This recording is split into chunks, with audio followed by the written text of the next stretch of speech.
Siapa yang memiliki emas 1 dinar ini, anda sudah keluar dari statistik separuh rakyat Malaysia yang tidak mempunyai simpanan walaupun RM1,000. 1 dinar, emas berketulinan 999.9 berharga sekitar RM2,000 hari ini. Walaupun kecil, tetapi dengan simpanan 1 dinar, cukup untuk membeli barang dapur dan rumah untuk kegunaan satu keluarga selama sebulan. Bagi yang bergaji sekitar RM1,700, 1 dinar boleh dijadikan sebagai simpanan 1 bulan kecemasan anda.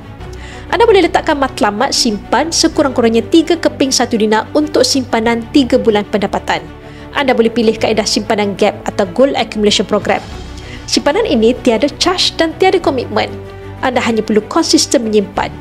Anda boleh pilih untuk simpan 1 gram sebulan dan 1 dinar ini akan jadi milik anda dalam masa 5 bulan, atau 0.5 gram sebulan dan 1 dinar ini akan jadi milik anda dalam masa 9 bulan.